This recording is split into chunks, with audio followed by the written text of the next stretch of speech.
Здравствуйте, уважаемые телезрители. В эфире программа «Главное». С вами Амир Цычоев. Сегодня для меня лично очень необычный эфир, потому что на такую тему я еще не говорил в этой студии. У нас в гостях начальник отдела Федеральной службы исполнения наказаний России по Республике Ингушетия, полковник внутренней службы Сергей Николаевич Ралдугин. Сергей Николаевич, добрый день. Добрый день, Амир. Добрый день, уважаемые телезрители. Да, добро пожаловать на НТРК. Спасибо. Мы знаем, что вы недавно приступили к своим обязанностям. Да. Желаем вам удачи. В прошлом году. Спасибо большое. Ну и давайте начнем. Для начала, для наших телезрителей, для всех, давайте расскажем, что такое ФСИН, что он из себя представляет. Но перед этим мы знаем, что в этом году будут праздновать 142-ю годовщину, да, со дня образования уголовно-исполнительной системы России. Мы вас заранее поздравляем. Спасибо. Надеюсь, мы с вами не увидимся, потому что только в студии, только в студии. В общем, расскажите о уголовно-исполнительной системе республики, сколько учреждений УИС в республике сейчас и какого рода деятельность вы выполняете? Уголовно-исполнительная система Российской Федерации представляет собой совокупность органов и учреждений, исполняющих наказания в виде лишения свободы, назначенных в отношении осужденных судебным приговором. Деятельность УИС осуществляется на принципах законности, гуманности и уважительного отношения к правам человека. УИС в Республике Ингушетия представлена собой отделом Федеральной службы исполнения наказания, который исполняет управленческие функции, также следственным изолятором номер 1, расположенным в городе Карабулак, в котором содержатся подозреваемые, обвиняемые в совершении преступлений, уголовно-исполнительной инспекции, которая осуществляет свою деятельность по контролю за исполнением наказания в отношении осужденных, которым назначено наказание, не связанное с лишением свободы, а также исправительным центром в городе Сунжи. Это новый вид наказания, который с недавних пор исполняется в Российской Федерации, содержатся осужденные, которым назначено наказание в виде принудительных работ. Многие люди часто путают, кстати, судебных приставов и ФСИН. Люди, которые далеки от... Общее между приставами и уголовно-исполнительной системой заключается в том, что мы подведомственны Министерству юстиции. Но каждая система свои функции, свои задачи, которые мы исполняем. И какого рода деятельность выполняет ФСИН непосредственно? Ну, скажем так, Федеральная служба исполнения наказания осуществляет контроль и надзор за деятельностью органов и учреждений, исполняющих наказания в виде лишения свободы, а также наказаний, которые не связаны с лишением свободы. Это, как я ранее сказал, это у нас в республике осуществляет уголовно-исполнительная инспекция. Это виды наказания, это обязательная работа, исправительная работа, а также мера пресечения в виде домашнего ареста. И также исправительный центр, это, который осуществляет вид наказания в виде принудительных работ. Я вас понял. На самом деле, когда вот идешь по городу и видишь автомобиль, да, служебный с надписью «Федеральная служба исполнения наказаний», немного даже не по себе становится. Вам вот как-нибудь поработать над названием вашего ведомства. Хорошо. Сколько сотрудников сегодня служат в отделе ФСИН по Республике Ингушетия? Самый главный вопрос, наверное, для молодых людей. Да. Кто проходит на работу в ваше ведомство? Есть ли какие-то специфические требования, критерии, которые необходимо иметь, да? И когда поступаешь на работу в уголовно-исполнительную систему? Ну, в отделе Федеральной службы исполнения наказания по Республике Ингушетия проходит службу более 200 человек. Как правило, это молодые люди в возрасте от 18 до 40 лет. Это те люди, которые принимаются на службу, которые подходят по морально-деловым качествам, физически подготовленные, лица, у которых близкие родственники не имели судимости. В отношении данных лиц проводятся проверочные мероприятия при приеме на службу, и после прохождения всех испытаний, после прохождения военно-врачебной комиссии, они принимаются на службу. Хорошо. Ну, в общем, а по образованию есть какие-то требования? Образование, обязательно образование должно быть полное среднее образование, это для младшего начсостава, для сотрудников, которые проходят службу на должностях среднего и старшего начсостава, это, соответственно, должно быть минимум образования, это среднее специальное образование и также высшее образование. Ну, как правило, это сотрудники, которые ранее проходили обучение по специализации юриспруденции. Но если вдруг кто-то экономист, то у него есть... Ну, также есть финансовые службы в отделе, есть технические службы, которые по своему направлению выполняют те или иные задачи. И, соответственно, по перечню образования, которым подлежат замещаемые должности, ну, люди могут быть приняты. Насколько эффективно сегодня работает система исполнения наказаний в республике? С момента образования в 2010 году в отделе Федеральной службы исполнения наказания по Республике Ингушетия не было допущено тяжких, особо тяжких преступлений, что немаловажно, не было допущено побегов из-под охраны. В целом по федеральной службе каждый год, скажем так, идет положительная динамика, количество противоправных действий уменьшается. Ну, о чем говорит, скажем так, уровень высокой воспитательной работы, социальной работы с осужденными, уровень содержания, скажем так, уровень наполняемости учреждений, он значительно снизился за последние 10 лет. Как часто в Ингушетии приходится привлекать людей к исправительным работам каким-либо? Ну, к исправительным работам это назначает суд, наказание. Ну, те лица по месту жительства, кому назначено судом данный вид наказания, они привлекаются. Также по принудительным работам, которые содержатся в исправцентре, те граждане, ну, приоритет к помещению в него отдается гражданам республики, кому судом назначено, ну и также кому судом в порядке изменения вида наказания на более мягкий вид наказания, если это жители республики, приоритет отдается им для помещения в наш исправцентр. Я вас понял.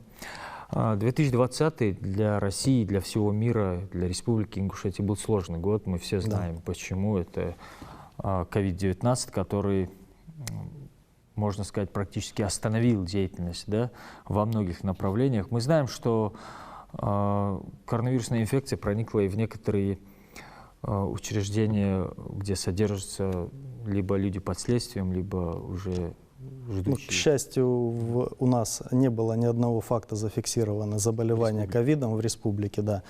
С целью недопущения проникновения на территорию исправительных учреждений и новой коронавирусной инфекции, ну, в учреждениях, не в учреждениях, во ВСИНе был создан оперативный штаб по аналогии с оперативным штабом Федеральной службы.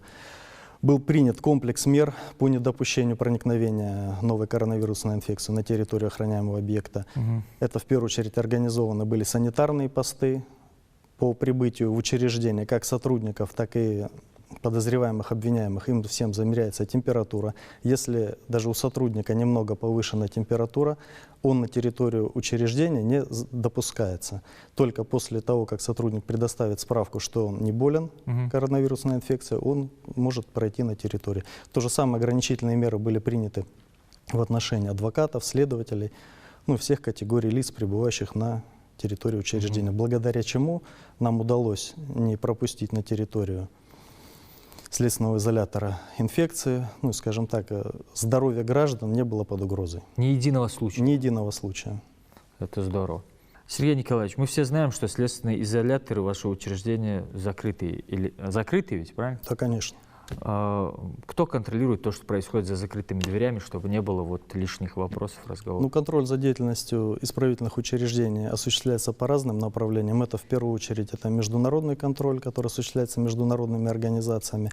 Это комиссиями ООН по правам человека, Европейской комиссией по предотвращению пыток и другими международными организациями. Это государственный контроль. У нас в республике он представлен, скажем так, в первую очередь это глава республики, председатель правительства республики, депутатский корпус. Это лица, которые могут беспрепятственно посещать учреждения, ну и, соответственно, контролировать исполнение наказаний, либо условия содержания под стражей. Это уполномоченный по правам человека в республике, с которым налажено тесное взаимодействие.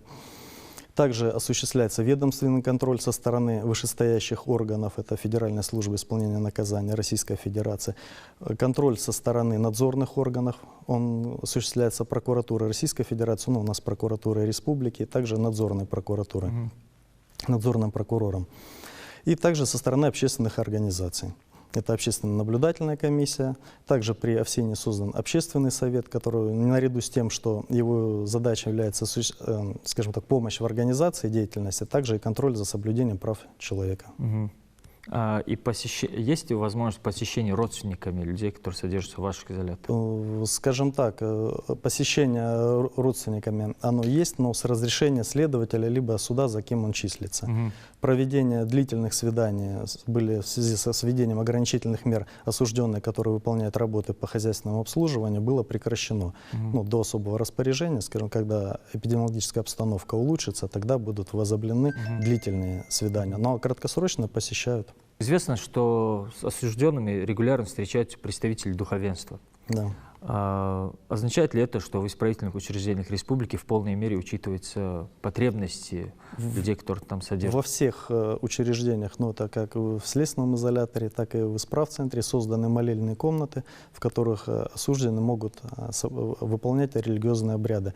Никаких, скажем так, ограничений в этом в наших учреждениях нет. В принципе, как представители духовенства республики, также и представители Русской Православной Церкви могут посещать осужденных, которые могут обращаться к ним по разным вопросам, и также соблюдать свои все требования, которые, не требования свои, а, скажем так, все свои обряды религиозные. Я вас понял. Еще один вопрос касаемо вот этого направления.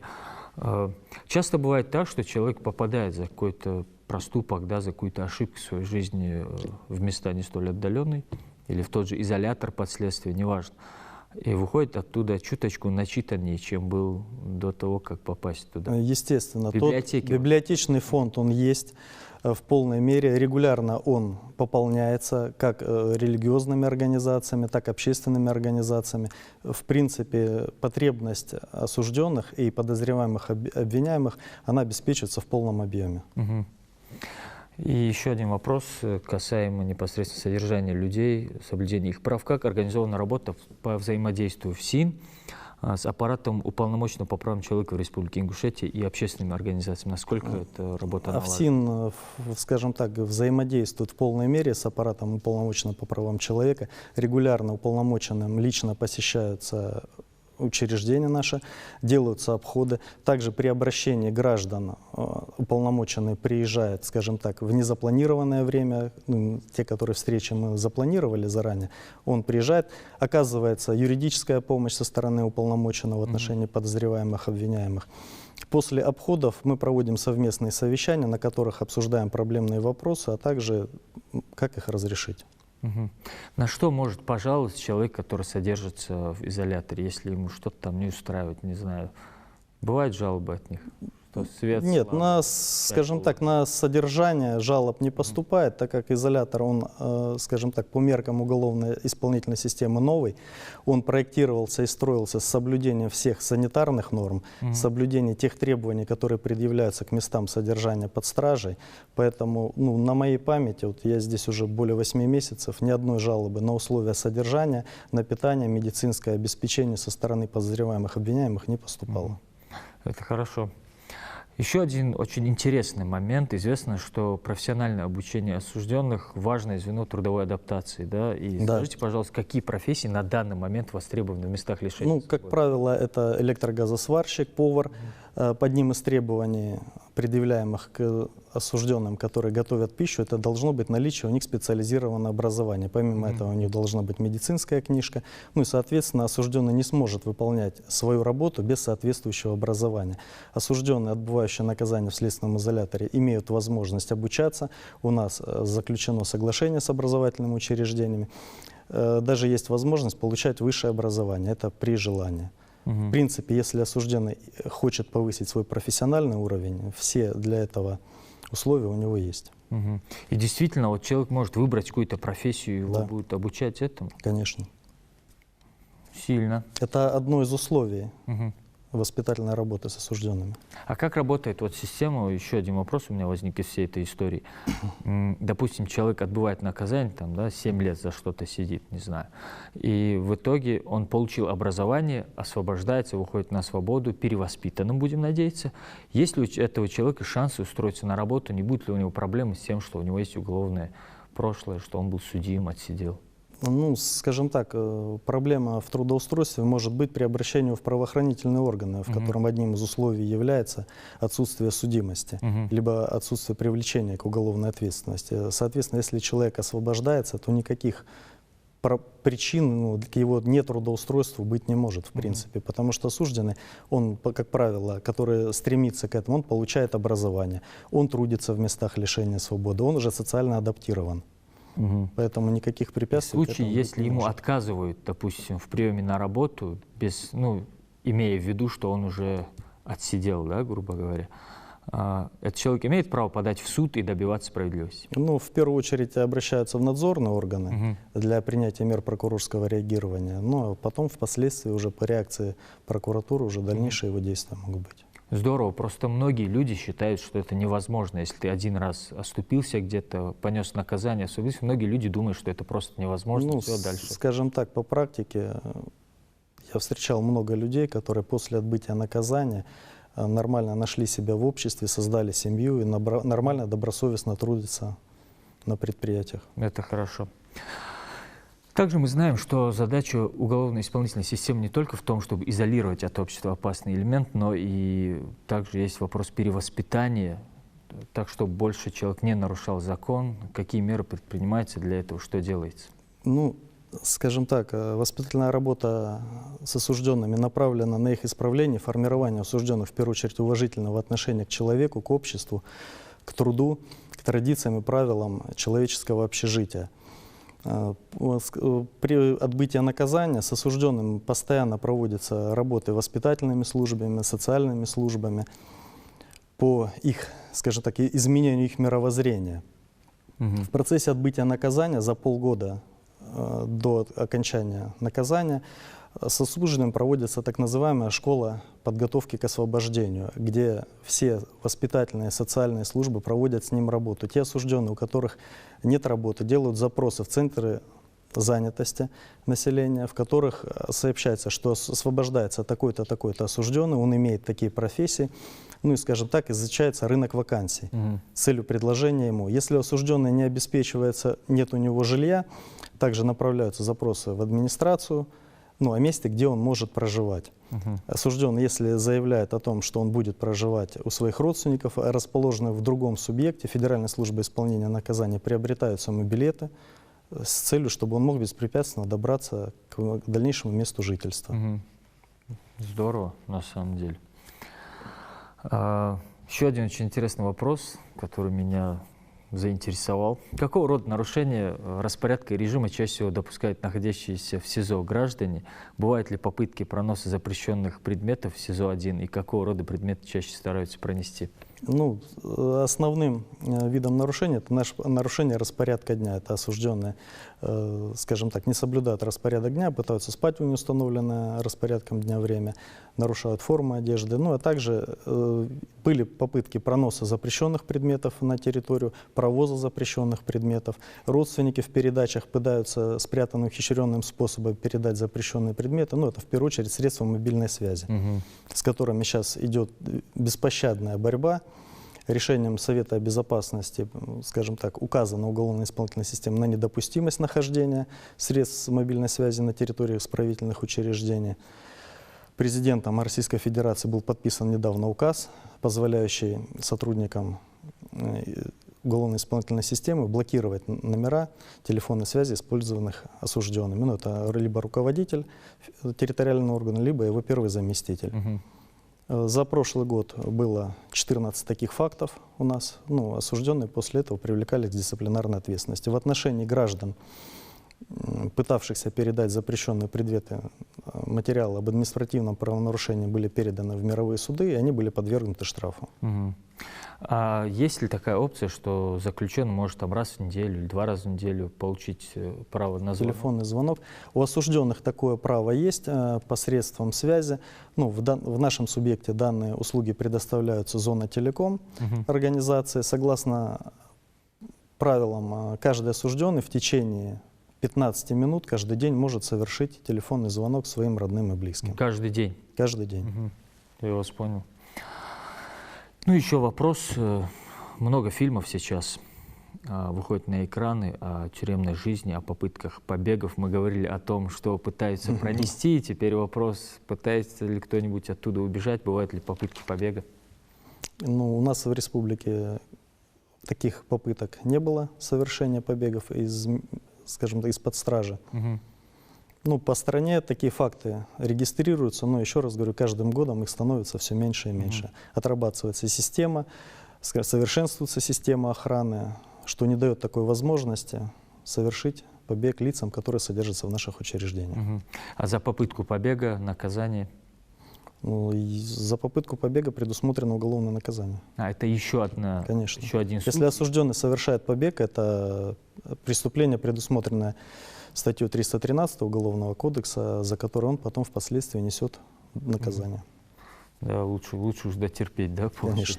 Конечно. Сергей Николаевич, ну, подводя итоги нашей беседы, скажите, пожалуйста, несколько слов о вашей работе, ваши пожелания вашим сотрудникам, ну и пожелания в связи с празднованием 202-й. Ну, работа в Общее уголовной образование. исполнительной системе является очень сложной, очень ответственной работой. Ну, у нас работают очень ответственные, серьезные сотрудники, коллектив работоспособный, сплоченный в отделе, способный выполнять все поставленные задачи федеральной службой. Хотелось бы пожелать в первую очередь здоровья, благополучия, счастья, твердости, успехов в решении поставленных задач. Мы вам тоже желаем, чтобы все поставленные задачи были выполнены, желаем, чтобы без, скажем так, трудностей протекала ваша работа, и надеемся, что с каждым годом все меньше и меньше будет тех людей, которые будут попадать в ваши изоляторы, и граждане в нашей стране станут намного осознаннее, серьезнее относиться к исполнению законов. И храни всех Всевышний от попадания в места не столь отдаленные. Да? Ну, я, как уже говорил, Сергей Николаевич, я очень рад вас видеть в этой студии и очень надеюсь никогда с вами не встречаться на вашей территории. С наступающим вас праздников. Если где-нибудь вас встречу, обязательно поздравлю ближе к празднику. Спасибо, что пришли, нашли время. Друзья, это была программа «Главное». В гостях у нас был начальник ОФСИН России по Республике Ингушетия, полковник внутренней службы Сергей Николаевич Ралдугин. Спасибо большое еще раз, друзья. Соблюдайте закон, соблюдайте и живите по законам Российской Федерации. Все у вас будет хорошо. И встречаться мы с вами будем только в этой студии. Всего доброго, до свидания.